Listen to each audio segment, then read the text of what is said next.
BGT यानी कि border Gavaskar trophy team India ने जैसे पहला मैच जीता और जिस मार्जिन से जीता अंकिता, उसके बाद पूरे ऑस्ट्रेलिया में हाहाकार है भाई। जैसे इंडिया न्यूजीलैंड से जब सीरीज हारा था तो हम ही इनफैक्ट सवाल उठा रहे थे, ऐसे कैसे हो गया यार भाई, वो टीम जो श्रीलंका से हार गई और न्यूजीलैंड से क्लीन स्वीप हो गया इंडिया का। लेकिन अब ऑस्ट्रेलिया पर सवाल पूछे जा रहे हैं, उनकी जो मीडिया है वो पूछ रही कि भाई आप अपने घर पर 295 रन से हार जाते हैं, उस टीम इंडिया जिसमें ना तो रोहित है, ना शुभमन गिल है, ना शमी है, उसके बाद भी 295 रनों से हरा के चला जाता है आपको इंडिया। तो वहां पर भी इस वक्त हाहाकार मचा हुआ है। लेकिन उसके पीछे जो सबसे बड़ा रीजन जो हमें लगता है वो है हमारे कैप्टन जसप्रीत बुमराह। अब ठीक है अगले मैच में रोहित आएंगे, लेकिन भाई प्लेइंग 11 क्या होगी उस पर ही बात करेंगे इस वीडियो में। शुभमन गिल कितना फिट है, क्योंकि जो रिपोर्ट्स आ रही है मे भी हो सकता है कि गिल अगला टेस्ट भी ना खेलें।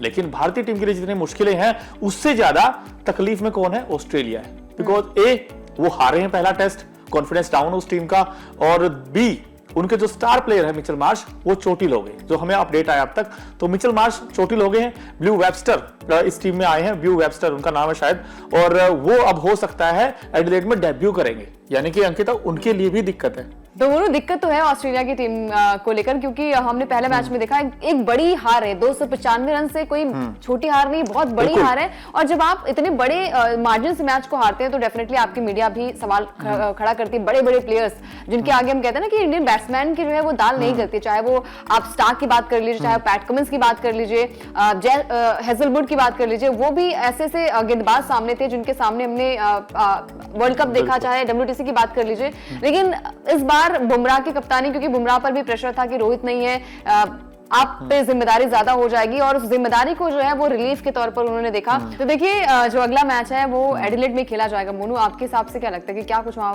की टीम इंडिया की संभावित 11 हो सकती है? संभावित 11 बिकॉज देखिए इंडिया के पास तो भाई जैसा पहला टेस्ट गया था वैसे उम्मीद करते एडिलेड टेस्ट भी जाएगा, बट ऑस्ट्रेलिया ज्यादा खौफ में है अंकिता। उसलिए खौफ में है क्योंकि उन्होंने पहला डेब्यू जो कराया था मैक्स विनिंग, उनको तो समझ ही नहीं आ रहा था वो कर क्या रहे हैं। भाई बुमराह ने हमेशा उनको आउट किया दोनों इनिंग में। इसके अलावा अगर देखा जाए भाई खरबूजे का देखो, खरबूजा रंग बदला, सिराज ने विकेट निकाल दिए, हर्षित राणा ने शानदार गेंदबाजी कर दी, नीतीश रेड्डी का डेब्यू शानदार हो गया। तो इंडिया के लिए तो बहुत अच्छी बात है। और जैसे रोहित आएंगे, रोहित आने से बस एक दिक्कत आएगी इंडिया के लिए कि राइट कॉम्बिनेशन बैठाना, कि क्या केएल राहुल को ओपन कराया जाएगा, क्या केएल राहुल को फिर नंबर 3 खिलाया जाएगा। बिकॉज अगर मान लीजिए गिल नहीं खेलेंगे तो फिर सिंपल आपकी इक्वेशन प्लेइंग 11 जो आप मुझसे पूछ रहे हो, एक चेंज होगा, और वो चेंज सिंपल आपको भी पता, मुझे भी पता है क्या है। जुरेल या पडिक्कल में से कोई एक बार जाएगा और रोहित अंदर आ जाएंगे। बिल्कुल एज ऑफ नाउ तो ऐसा लगता है। बट हाँ, इंडिया के लिए एक अच्छी खबर और है कि मोहम्मद शामी भी प्रैक्टिस कर रहे हैं। अगर वो फिट हो गए तब तो मैं कहता हूँ फिर मजा आ जाएगा। डंके की चोट पे, क्योंकि शमी में वो 8 है और पिंक बॉल टेस्ट होना बाय द वे आपको बता दूं वहां पर तो एडिलेड में, और शमी अगर आ जाते हैं ना टीम में फिर इंडिया की बल्ले बल्ले, फिर कोई रोक नहीं सकता। बट ऑस्ट्रेलिया का सोचिए आप भाई, वो ऑस्ट्रेलिया जो हम कह रहे थे ना कि यार WTC की रेस में नंबर 1 है, गलत है। बिकॉज ऑस्ट्रेलिया की दिक्कत क्या है, पहले तो थी उनकी दिक्कत बैटिंग, अब उनकी इंजरी कंसर्न, उनकी बैटिंग में दिक्कत, स्टीव स्मिथ के रन ना बनाना। मानस लाबुशान के पिछले 10 इनिंग में शायद पिछले 9 इनिंग उठा के देखेंगे ना, 1 या 2 इनिंग में उन्होंने 10+ गए, इतना बुरा हाल है। और जैसे वो आउट हो रहे हैं, तरीका देखा उन्होंने आउट होने का, स्टीव स्मिथ मतलब उस तरीके से आउट हो रहे हैं जैसे उनको लग रहा है कोई वसीम अकरम या मार्कल मार्शल के बाद कोई ऐसा गेंदबाज है जो उनको आउट कर रहा है। और बिल्कुल ना तो आगे जा रहे ना पीछे आ रहे हैं। और कई बार तो आपने देखा होगा फुटवर्क देखिए उनका, डर के खेल रहे हैं। हाँ, डर के फुटवर्क देखिए आप, वो दिखा रहा है कि भाई हम डरे हुए हैं। और आप ये देखिए 295 कितना होता, और एडिलेड इनफैक्ट पर्थ में हराना, ऑस्ट्रेलिया को ऑस्ट्रेलिया में हराना 295 तक 300 मान लीजिए, 300 रनों से इंडिया ने रौंदा है। सो आई थिंक मैं आपसे यही पूछना चाहता हूं, जो हम पहले नहीं कर रहे सीरीज स्टार्ट होने से पहले, कि क्या इंडिया जो इक्वेशन बन रही थी ना WTC की, क्या 4-1 हो जाएगा, क्या 4-1 हो जाएगा? अब उसकी क्या नींव रख दी है पर्थ टेस्ट से? अब देखिए पर्थ टेस्ट में तो रख दी है, बट आपने कहा कि इतने भी हल्के में ऑस्ट्रेलिया को नहीं लेना चाहिए, क्योंकि पलटवार के लिए जानी जाती है, तो हमें ओवर कॉन्फिडेंस नहीं होना है। अब हालांकि शमी पर निगाहें होंगी क्योंकि पिंक बॉल टेस्ट होगा, तो उसमें डेफिनेटली कहीं ना कहीं हमने देखा टफ थोड़ा सा होता है, चैलेंज वहां पर होता है उस बॉल को खेल पाना। तो टीम इंडिया की जो बैटिंग ऑर्डर, हमने रोहित को भी देखा कि नेट में प्रैक्टिस करते वो नजर आए, यानी कि रोहित जो है वो खेलेंगे। अब केएल राहुल की बैटिंग ऑर्डर में आई थिंक मेरे हिसाब से डेफिनेटली चेंज होगा। आई थिंक वो नंबर 5 या नंबर 6 पर बल्लेबाजी करने आ सकते हैं। देवदत्त पडिक्कल ने कुछ खास किया नहीं है, पहली इनिंग में डक पर आउट हो गए थे, दूसरी इनिंग में आई थिंक 27 या 28 रन उनके थे। तो देवदत्त पडिक्कल को बाहर जाना पड़ सकता है, क्योंकि रोहित शर्मा आएंगे और खबरें आ रही कि गिल जो है उनके जो अभी फिंगर में फ्रैक्चर है वो अभी रिकवर नहीं हुए, तो शायद गिल ना खेले। तो आपने सही कहा कि पड्डिकल या फिर ध्रुव जुरेल उनमें से किसी एक को बाहर का रास्ता दिखाया जा सकता है।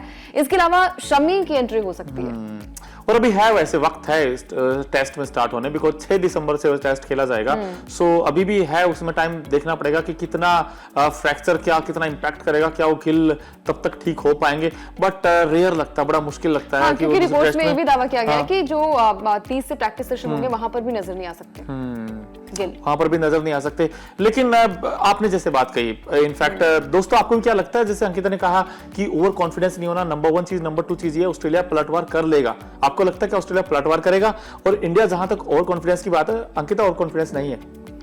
इसलिए नहीं है क्योंकि ये जो टेस्ट आपने जीता वो एक बंदे की वजह से नहीं जीता है, या एक बड़ी परफॉर्मेंस से नहीं जीता। नहीं, उस टेस्ट में मैंने ये कहा कि मतलब ओवर कॉन्फिडेंस मतलब ये है कि आप 2 मैच जीत जाइए, उसके बाद थोड़ा सा आपका पलड़ा भारी हो जाएगा, उसके बाद आप खुशी मनाइए अभी, क्योंकि अभी मैच बचा हुआ है। नहीं, मैं पॉजिटिव वे में ले रहा हूँ चीजों को। मैं ये कह रहा हूँ कि जैसे कहते हैं कई बार तुक्का लग जाता है, तुक्का लगता है, बट इसे तुक्का नहीं था। आप पर्थ में देखिए, जायसवाल ने 161 बनाए, स्टैंड आउट परफॉर्मर रहे थे।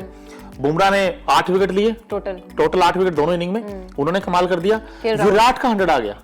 That is the most important thing कि विराट के रन आ गए हैं। और केएल राहुल ने जैसा वो इंटेंट दिखाया, टेम्परामेंट दिखाया फर्स्ट इनिंग में भी और सेकंड इनिंग में भी। सेकंड इनिंग में तो और इनफैक्ट उन्होंने दिखाया कि भाई मेरे पास है सब कुछ। वो कहते हैं ना कि यार अच्छा सॉलिड फुटवर्क होना चाहिए, इंटेंट अच्छा होना चाहिए, टेम्परामेंट अच्छा होना चाहिए, टेक्निक अच्छी होनी चाहिए। और टेक्निक्स की जहां तक बात है भाई, अगर आप देखें केएल राहुल को, उन्होंने जो प्रैक्टिस की थी ना वहां पहला टेस्ट से पहले, वो रंग लेकर आई है, क्योंकि उनको पता था कि मुझे ऑन द राइज कैसे खेलना है, मुझे बैकफुट पे कैसे शॉट खेलने हैं। कट कितना अच्छा खेल रहे हैं, अगर आपने केएल राहुल को देखा हो तो, चाहे पैट कमिंस को हो, बैकफुट पे जाके कट इतना जबरदस्त खेलते हैं ना वो, और पुल भी अच्छा मार रहे हैं। सो आई थिंक जो मेहनत आपकी वो आपकी दिखी है मैदान पर। तो मैं ये कह रहा हूं कि आज की डेट में अगर आप मुझसे पूछें कि ये बॉर्डर गावस्कर ट्रॉफी में क्या है, भाई मैं ये कह रहा हूं कि 70-30 इंडिया 70 है और ऑस्ट्रेलिया 19 ही है, 21 नहीं है। बिकॉज ऑस्ट्रेलिया के लिए उनका पेस अटैक अभी भी मैं कह रहा हूं उनका अच्छा हो सकता है, एडिलेड में उनको बेनिफिट होगा, वो करेगा। बट बैटिंग, अंकिता बैटिंग, उनको ये नहीं पता उनके ओपनर होंगे कौन। आपने देखा होगा कि पर्थ में मतलब 29 सेकंड इनिंग की मैं बात कर रही हूँ, 29 पे 4 विकेट गिर गए थे आपके, तो आप मैच वहीं हार गए थे। आई थिंक जब सेकंड इनिंग आई और डे खत्म होने वाला था, वहां पर हमने देखा कि 2 विकेट गिर गए थे, 2 या 3 विकेट गिर गए थे। पैट कमिंस नाइट वॉचमैन के तौर पर आए थे, उनका विकेट भी गिर गया था। तो आप में वही सारी चीजें हैं कि कहीं ना कहीं स्टीव स्मिथ के रन नहीं आ रहे। ट्रेविस हेड हालांकि एक ओर से टिके थे, लेकिन उनका कोई जोड़ीदार मतलब कहते हैं ना साझेदार, वो नहीं मिल पा रहा था। तो एडिलेड में अब देखिए मुश्किल है, पिंक बॉल टेस्ट वहां पर होगा तो मुश्किल है यहाँ पर ऑस्ट्रेलिया को हरा पाना, बट नामुमकिन नहीं है। नामुमकिन नहीं है। लेकिन मैं एक बात सोच रहा था यार ऐसे दिमाग में कि हम कह रहे फैब फोर, विराट की बात करते थे, स्टीव स्मिथ की बात करते थे, और स्टीव स्मिथ की बात हम कह रहे थे, मानस लाबुशैन भी वो खिलाड़ी होंगे जो फैब 4 में आ सकते हैं। बट लाबुशैन तो बड़ा डिसअपॉइंट कर रहे हैं बैटिंग से, क्योंकि अगर वो ऐसी बैटिंग करेंगे तो फिर ऑस्ट्रेलिया भूल जाइए, फिर तो मुश्किल है, ऑस्ट्रेलिया एक टेस्ट भी जीत पाएगा। जो उनकी बैकबोन है ना, स्टीव स्मिथ और मानस लाबुशैन। अब जैसे इंडिया में कहते हैं हम, अगर रोहित विराट ना चले तो फिर क्या होगा इंडिया का। उनके लिए वो रोहित विराट है, उनके लिए वो रोहित विराट है, ट्रेविस हेड उनके जायसवाल जैसे हैं, ट्रेविस हेड तो इसलिए मैं कह रहा हूं कि एक्सपीरियंस भी मैटर करता है। और बहुत सारी चीजें होती है कि आपने पिच पे खेला है, और तमाम सारी चीजें होती है, मुद्दे बहुत सारे होते हैं। हाँ, और उनके ओपनर उस्मान ख्वाजा का पता नहीं वो कैसे आउट हो रहे हैं। अच्छा, लाइमलाइट में आ ही नहीं पा रहे हैं। और डेब्यू वाले मैक्सवेनी, वो तो भूत बने, उनको पता नहीं चल रहा कि गेंद कहां से निकल रही है, कहां से जा रही है। पता है कि वो आई थिंक वो सोच रहे होंगे कि शायद मैं इंडिया में खेल रहा हूं। हाँ, जैसे बुमराह आते हैं ना सामने, पहले ही डर जाते हैं, क्योंकि एक तो ये अच्छी बात है बुमराह की। मतलब आई थिंक हर एक प्लेयर को पता होता है कि बुमराह आते हैं, विकेट लेके जाते हैं, सावधान होकर खेलिए। शायद वही माइंड जो है वो सिंक नहीं हो पाता होगा। बैट से हम कहते हैं कि आप बैटिंग तो कर रहे हैं, दिल कहीं, दिमाग और कहीं है। ऐसा ही शायद ऑस्ट्रेलिया के बल्लेबाजों के साथ होता है जब बुमराह सामने आते हैं। बिल्कुल यार, और उम्मीद कर सकते हैं भाई एडिलेड टेस्ट अच्छा हो, एक्साइटिंग हो। लेकिन ऑस्ट्रेलिया की जहां तक बात है भाई, ऑस्ट्रेलिया भी कहीं ना कहीं कमबैक तो करना चाहेगा, बट क्या वो कमबैक कर पाएगा। लेकिन उनके जो जहन में कई बार ऐसा होता है कि देखो स्टेडियम में ना क्रिकेट 2 तरीके से खेली जाती है। अगर आपने 100 बना के आए हो, उस बंदे का कॉन्फिडेंस अलग नजर आएगा। जो बंदा 0 पर आउट हो गया है उसका अलग आएगा। उसको ना बार बार ये डर रहेगा कि इस पे ना आउट हो जाऊं, इस पे ना आउट हो जाऊं। वो जो 100 बना के आ रहा है, अरे ले लेते रिस्क भाई, पिछले इनिंग में 100 है। ऑस्ट्रेलिया को दिक्कत यह है कि ऑस्ट्रेलिया में ऐसा किसी ने किया ही नहीं है जो बुमराह ने किया है। अगर आप पिछले 20, 25, 30 सालों में देखोगे, जो बुमराह ने काम कर दिया ना वहां पर, ऐसा जो खौफ पैदा कर दिया पिछले दौरे में, अगर आप देखें बुमराह को, उन्होंने 32 विकेट लिए थे, 32 विकेट एक दौरे पर। और इस बार देखिए पहले मैच में 8 विकेट ले लिए। इस बुमराह को तोड़ ही नहीं है। वो कंपेयर पता किससे कर रहे हैं, जो वेस्ट इंडीज के मार्कल मार्शन थे ना, कि मार्शल आ रहे हैं, वकार यूनिस आ रहे हैं, उससे बुमराह किससे डर रहे हैं? इससे पहले किससे डरते थे वो? कोई ऐसा गेंदबाज था ही नहीं, ना कोई इंग्लैंड का था, ना कोई उस तरीके का इंडिया का था। इंडिया का भी कई बार ईशांत ने अच्छा किया 2008 में, मुझे याद है रिकी पॉन्टिंग को तो उन्होंने मतलब चारों खाने चित, रिकी पॉन्टिंग कुछ हो ही नहीं रहा था, ईशांत आ रहे थे और रिकी पॉन्टिंग ऐसे ऐसे कर रहे थे जैसे आजकल स्टीव स्मिथ कर रहे हैं। तो अब जो बुमराह निखर कर आए हैं ना, और इंडिया के लिए आई थिंक सबसे बड़ा प्लस पॉइंट हम बार बार इसलिए कह रहे हैं क्योंकि इंडिया T20 वर्ल्ड कप जीता बुमराह की वजह से जीता। बॉर्डर गावस्कर ट्रॉफी जीतेगा तो इंडिया बुमराह की वजह से जीतेगा। सो कहीं ना कहीं बुमराह का जो खौफ है ना, वो नहीं निकला ऑस्ट्रेलिया के दिमाग से। वो रहना भी चाहिए। आपने पर्थ मैच में भी देख लिया, कप्तानी के साथ साथ गेंदबाजी क्या बखूबी उन्होंने निभाई है, और यही चाहिए इंटेंट टीम इंडिया को। और मेरे हिसाब से ये मैच टीम इंडिया ही जीत रहा है। मोनू, आपके हिसाब से गलत है, और ऑडियंस भी आप बता सकते हैं कि आपके हिसाब से ये मैच कौन जीत रहा है? क्या पलटवार यहाँ पर ऑस्ट्रेलिया करेगा या फिर टीम इंडिया बाजी मारेगा? मैं तो आपसे 2-3 सवाल पूछना चाहता हूँ। आप एक ऐसे रैपिड फायर भी हो सकता है दोस्तों, आप भी जवाब दे सकते हैं। ओपनर कौन होंगे एडिलेड में? रोहित जायसवाल। आपका दिल दिमाग यही चाहता है?